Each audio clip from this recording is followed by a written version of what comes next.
your love month. But on Saturday was a defining day for the NPP as delegates from across the country went to the polls in the nationwide presidential primary to choose their flag bearer for the 2028 general elections. It was peaceful, it was smooth, it was okay. Now, over 211,000 NPP delegates cast their ballots at more than 300 polling stations in a spirited exercise of internal democracy. Now, when the votes were counted, Dr. Bawumia emerged victorious with a commanding 56.48% of the valid votes, chalking up to 110,643 votes to clinch the flag bearer position. Now, his nearest challenger, businessman and former MP, Honorable Kennedy Japan, scored 46,554 votes, which equals some 23.76%, whilst Dr. Bryan scored 36,303 votes, which also amounts to 18.53%. And this is how the EC announced the results on Saturday.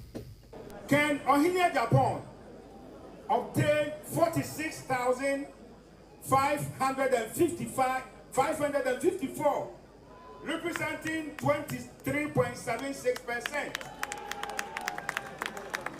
Bryan Echampon obtained 36,303, representing 18.53%. Muhammadu Bawumia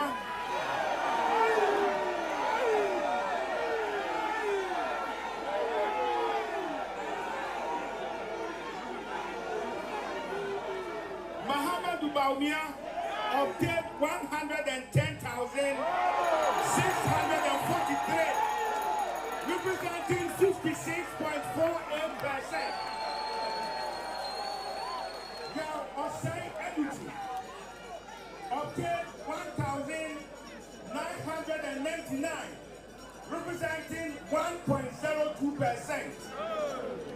Pabla J. Ejapon had 402 votes, representing 0.21%.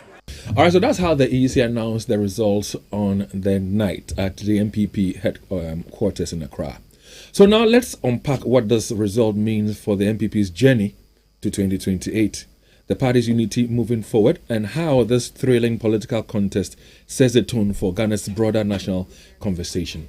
So as we speak now, I would like to know from you. I mean, you can decide to send in a text message right now. You can decide to send in a voice note right now. What do you make of what happened on Saturday? Generally, did it meet your expectations?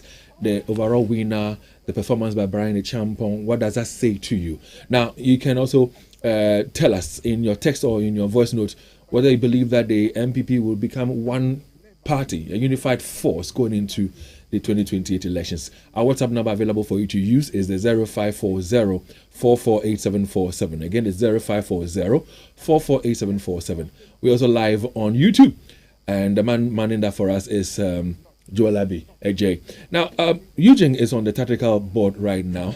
Eugene, good morning. Yeah, David, good morning. Now, generally, how would you describe the events of Saturday? Haven't told us what you make of how events turn out on Saturday. Give us a bit of data. What really panned, down in terms of the figures and the percentages and all that. Well, David, I think that generally the exercise the NPP did, we need to applaud them for the peace and calm that happened. You remember some prophets have predicted there will be shootings, the results will delay, MPs will be shot and all that. None of that happened. It was very peaceful. Just few incidents that were recorded somewhere in the Greater Accra region and in the central region, Kaswa to be precise, the Utu Senya East, where some 15 delegates didn't find their name in the album, but it was resolved amicably. All the candidates voted. I saw Kennedy Japan vote in Ascent Central. He said the process was free and fair.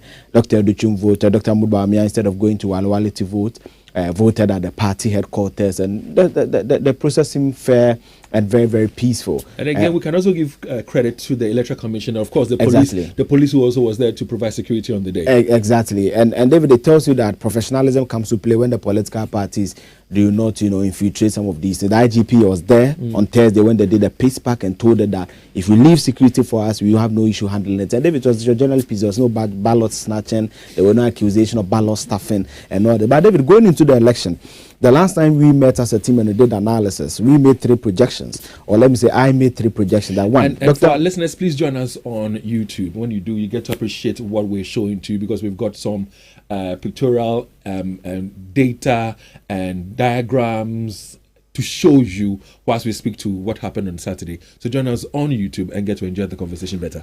Yeah, David. So on that day, we said 3 things basically: that Dr. Mahmoud Bawumia will win, he will not get 60%, and Kennedy Japan will do well. The numbers said otherwise, but the first 2 happened. Bawumia won, he didn't get the 60%, and Kennedy didn't do well. Now, before we go into that, David, let's build a certain historical context. In 1992, when the NPP met to elect their flag bearer, they elected Professor Edubuahen, who had 56.60%. Yeah, in 1996, Papa Kofo's first time, he had 51.99%, almost 52%. President J.A. Kufo in 1998, as Sunyani, had 64.60%. So, David, there's a trend. At the second time of President John Ajekum Kufo, he increased from somewhere 52% to 64%. So that's an increment of about 12 percentage points in 2 years, from 96 to 98.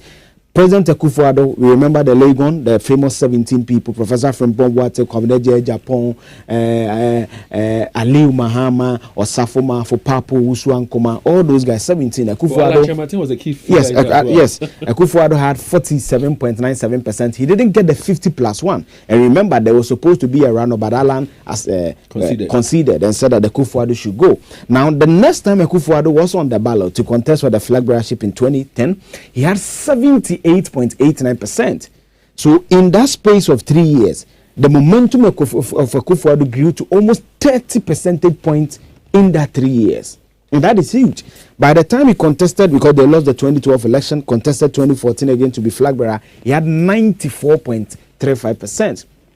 That tells you that historically, anytime the NPP present as a flag bearer on the second time, their momentum or the kind of vote or the percentages they get increase. So that is the narrative went in there. But in 2023, sorry, forgive me, and that's why Dr. Mahmoud Bawumia was talking about consistency in the lead up to this election. Sure. In 2023, Dr. Mahmoud Bawumia had 61.43%. So he was the best performing flag bearer at the first try.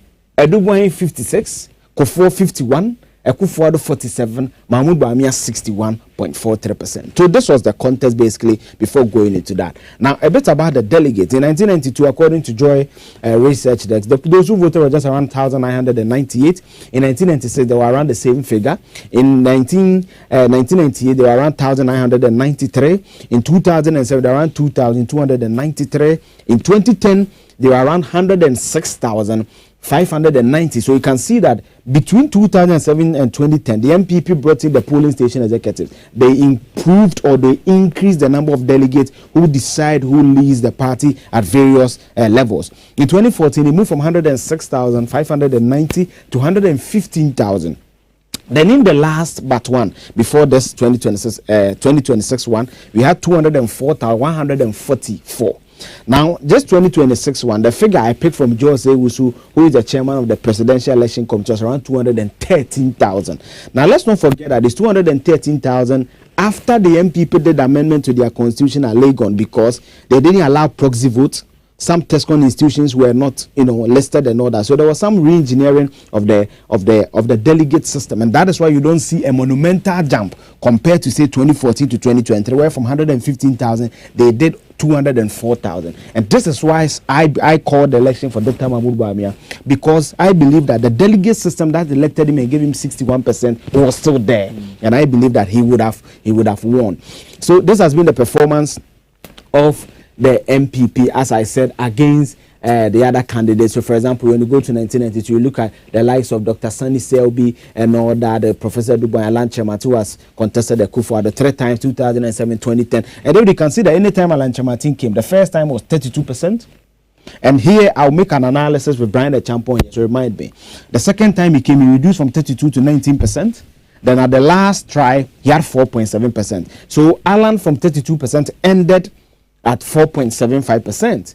So that is also very, very telling there. Now, David, these are the official figures that the NPP presented, or the EC presented to us. Dr. Mahmoud Bawumia had 56.48%. Kennedy Japan had 23.76%. Dr. Bryan Echamp had 18.53%. Dr. Oseya Weduchuma had 1.02%, and led him to this big prediction, which he calls the predictive model, where there was a 3 plus 3 plus 3 minus 3 minus 3, yes. error of margin. So in this